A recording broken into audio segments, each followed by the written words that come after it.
평택 시민 여러분 안녕하세요. 작은 행복을 찾아 떠나는 감성 여행 평택 문화톡톡의 오소은입니다. 세상 살기가 갈수록 힘들고 어렵다고들 합니다. TV나 신문에서는 연일 끔찍한 사고 소식들이 우리들의 마음을 무척 씁쓸하게 하는데요.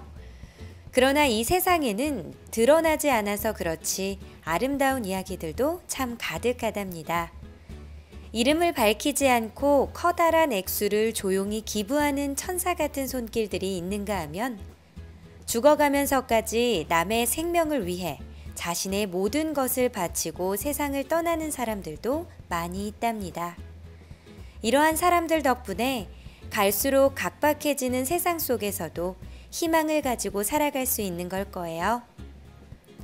우리 시에서는 소액 기부 문화 정착을 통한 평택시 이웃사랑 실천 평택 행복나눔 본부 출범식이 지난 16일 중앙동 주민센터에서 열렸는데요.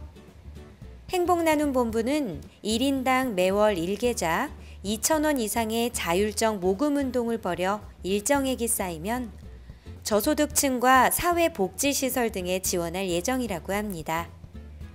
이날 기부금 전달식에는 평택시 공무원들이 지난해 10월부터 자투리 금액을 적립해 마련한 4,200여만 원을 전달했고 경기도시공사와 NH농협은행 평택시 지부도 소외계층의 주택 개량 및 푸드뱅크 지원을 위해 각각 1억 원과 1천만 원을 기부했습니다.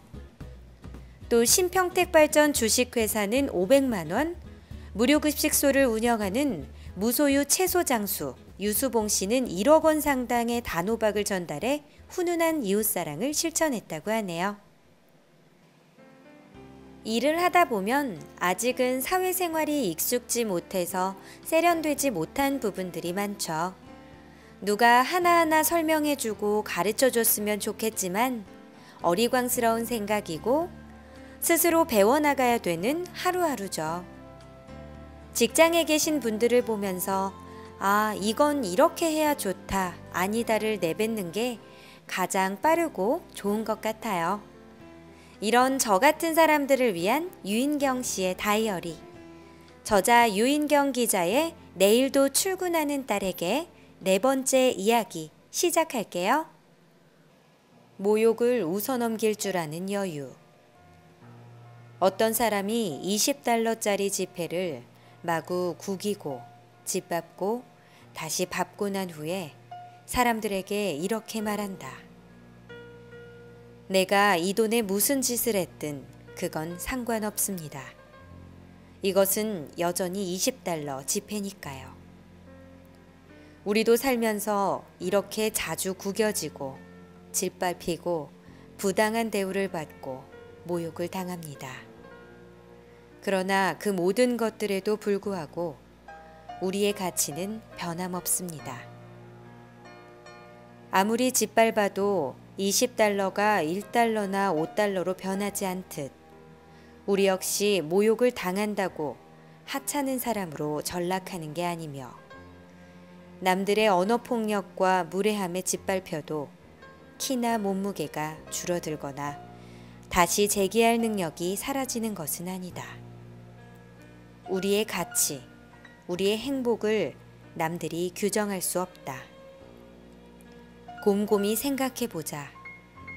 우리가 나와 친한 이들 혹은 전혀 상관없는 사람들에 대해 이야기할 때 덕담과 칭찬보다는 흉이나 비난을 더 자주 하지 않니?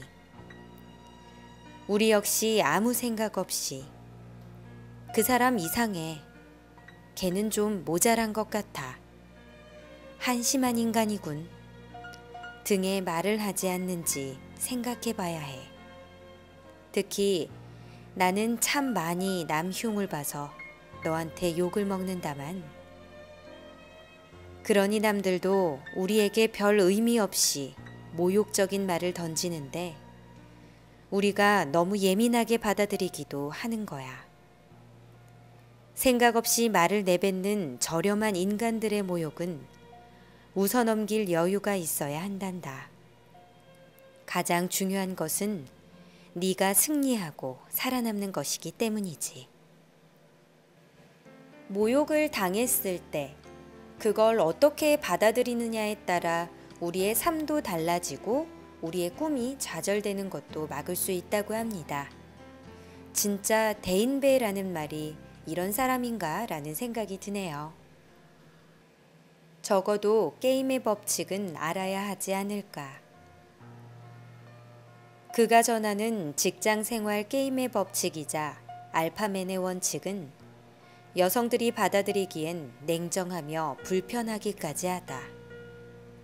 남성들은 조직에 적응하기보다는 먼저 두각을 나타낸다. 직접 혼자 일하지 않고 지휘봉을 차지해 리더가 된다. 에너지의 80%는 결과 만들기에 투자한다. 상대를 공격할 땐 무자비해진다. 넘어진 사람을 일으켜 내 사람으로 만든다.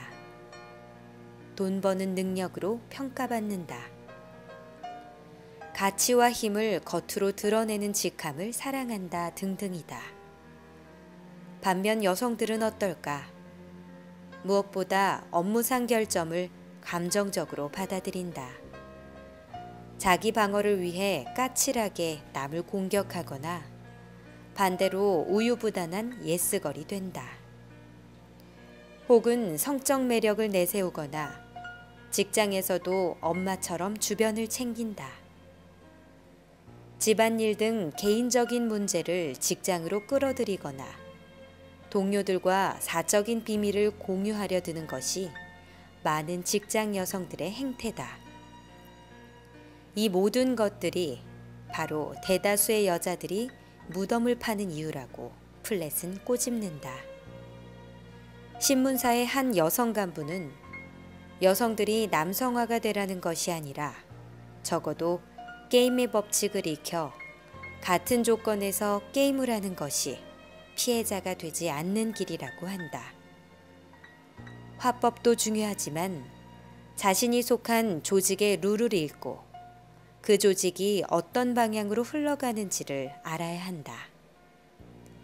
회사의 경영 상태, 간부진의 변화, 사원들의 정서 등을 파악하는 것은 절대 업무 외의 일이 아니다. 그리고 어떤 기획은 인사권자에게 자신의 존재를 알리고 어떤 일에 재능이 있는지 알려야 한다. 그건 절대 사내 정치가 아니다. 이 부분에서는 남자와 여자가 같은 상황에 놓여 있을 때 대처하는 방법을 소개해 놨어요. 저도 이 책을 보면서 혹시 나도 무의식 중에 이렇게 하고 있는 건 아닐까? 라는 생각이 들었는데요. 직장 들어가기 전에 미리 알아두면 좋을 이야기들이 꽤나 많은 것 같아요.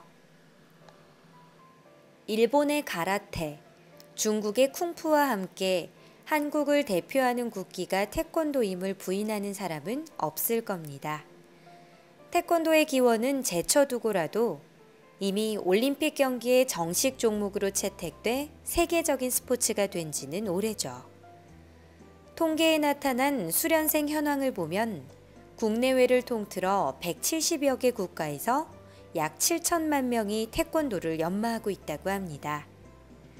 우리 시에서도 2015 세계 태권도 한마당 대회가 오는 30일부터 4일간 이충문화체육센터에서 열리는데요. 60여 개국의 나라에서 태권도를 사랑하는 5천여 명의 선수들이 참가해 품새와 격파 등의 다양한 경연을 펼친다고 합니다. 지구촌 태권도인들의 화합과 우정의 축제가 되길 기원하겠습니다. 지금까지 작은 행복을 찾아 떠나는 감성여행 평택 문화톡톡의 오소은이었습니다.